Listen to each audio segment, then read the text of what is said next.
Good morning, everyone. It's noon time on Saturday.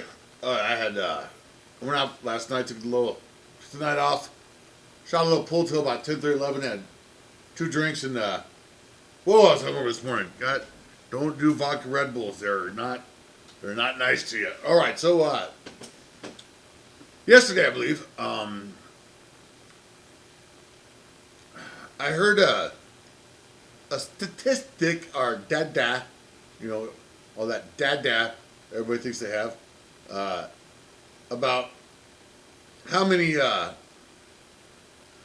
30 or 50 police were injured in these riots.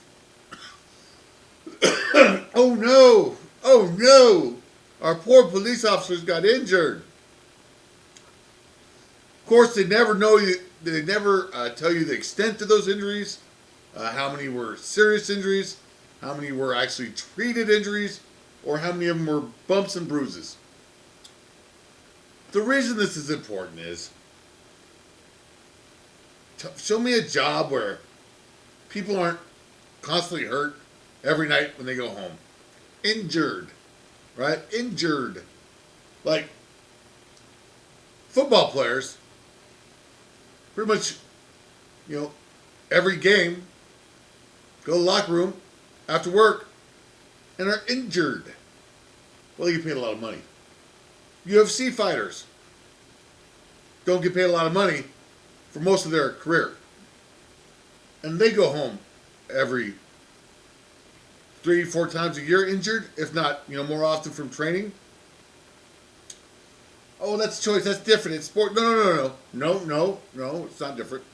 Uh, this is the cop's chosen profession, and in that chosen profession, there could be the possibility, actually, a likelihood of the possibility that they may get injured on the job to certain extents.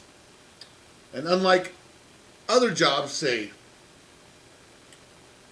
retail Walmart clerk, where they shouldn't have an expectation of being injured on the job, or maybe a factory worker, probably shouldn't have an expectation of injury on the job. There are plenty of professions where injury is part of the job. Say logging, or crabbing, or we could figure a whole bunch out where, trees falling down, branches hitting you in the face, chainsaws, machinery, weather, conditions, boats, I think it's safe to say that you can expect to get at least one jammed finger or bruised knee fairly consistently on a boat in the high seas during crabbing, All right. Our firefighters, they're just so easy to go to. Our forest firefighters are. I'm sure if we want to, we can find all sorts of careers and jobs that have an inherent expectation of injury. But I don't hear those industries crying, maybe a little more nowadays, every time an expected injury happens. As if, oh my God, Peyton Manning got injured again. Oh my God, Carson Wentz got injured again. Oh my God, 1,000 names we'll never hear got injured. Oh my God. No, you don't hear about it. It's this false narrative I'm getting tired of. As if injury is somehow not inherent to a job, especially a police officer, and that because they have a job that has an inherent probability of injury, we should treat them as if they're better than anyone else, even though we don't treat loggers and crabbers and welders and tire busters and all these other jobs that might have an expectation of sore backs, pulled muscles, jammed fingers, bruised shins, as if their injuries should just be ignored as if, well, it's just part of the job. I'm looking at a society that both sides don't even want to budge on their little dream world of cops aren't good, just a few bad apples, right? And black people aren't rioters, they're protesters, whatever. This whole, that's a peaceful protest. Oh my God, right? And I'm telling you, the right is just as guilty. They're just not so insane right now. But trust me, if the right got into power right now, the wrong people in power, they probably would go just as overboard to show you Democrats what it feels like, which is bad for the country, bad for society and our children. But I don't know. I don't see any of them changing. I talk to people all the time, and they're willing to point out such. When I'm pointing my analytical finger at their opposition, they're like, "Wow, man, yeah, you're brilliant. What insight?" And then when I go, "Ooh," and they're like, "Oh, you're full of shit. You don't know what you're talking about." It makes it difficult when somebody recognizes me as intuitive and my perspective is deep or whatnot, when I'm pointing out certain obvious flaws in either philosophy or logic or outlook on their opponents.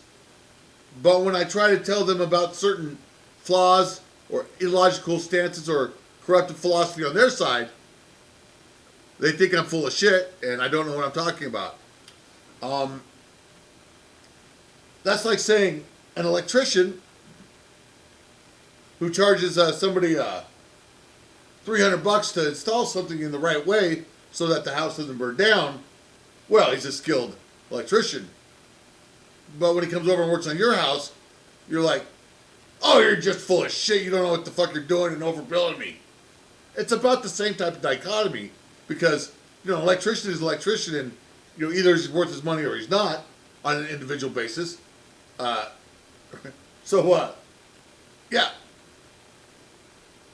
I don't know what to do about it, but there's a lot of flaws going on in the way people even just look at shit. It's just, there's so many corrupted philosophies out there.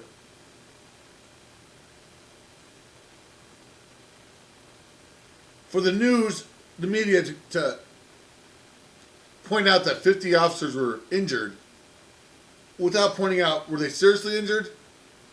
Did the injury require medical treatment? Or were they injuries that didn't require medical assistance? Because those are quite common.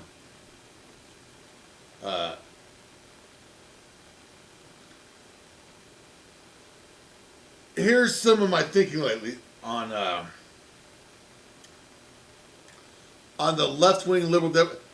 Can anybody name me a conservative union? A union for whatever members that values conservative policies. Okay. Probably not. But let me know if you can. So these liberal or left-wing or democratic unions who are ran by people who lean democratic are the ones that the police and the prison guards are a part of. I think it's absolutely insane that the left is trying to disband the police because the money they're going to lose is insane. They don't even realize it. Well, maybe they do. So, unions support, generally, Democratic leadership. Now, a bunch jumped ship and supported Trump because, well, without industry, the union can't exist. So they had to jump the aisle and support, but they wouldn't have done it if left to their own means. So you've got police unions that are left-leaning unions, because all unions, as a policy member or institute, lean left. So you have left-leaning police that are part of a union, and unions tend to lean left and vote left and donate left. And these left-leaning unions have created left-wing leadership because having money gets you elected. And so all these cities would have a Democratic leadership. Why? Because of the union fundraising and money. So these unions donate a bunch of money to liberal candidates year after year after year. And these cops and these prison guards and these government workers get it really sweet. But the community doesn't get shit. I don't know why you guys don't understand that. When a union is negotiating for the salaries of its members and the workspace and the safety and the product of their members, or, is humans, then those humans will suffer greatly because of these negotiations, because they're not being represented. It's not like they're representing loggers or painters or plumbers or concrete workers whose product is inanimate objects that suffer nothing. Or the construction and the material used in that construction doesn't hurt if unions make that work area safer, or that wage more higher, or whatever it is they're negotiating has no impact on the inanimate material that these craftsmen work with. But when a police union or a prison guard union is negotiating with the city in the exact same manner as the city negotiates with the plumbers and the painters, the product of a prison guard, the product of police officers, are humans. And so these humans suffer greatly because they are not being represented, and it is not constitutional for these entities to be negotiating price and safety of their members at the expense of our civilians. Nobody gets that. Nobody gets that. Nobody gets that. The real culprit in these race riots aren't the police officers, aren't relieving the Democrat leadership. It's the unions and the lobbyists and the monies from these unions that are pouring into Democrat pockets that keeps the system unbalanced and corrupt. Anyways, that's my daily story.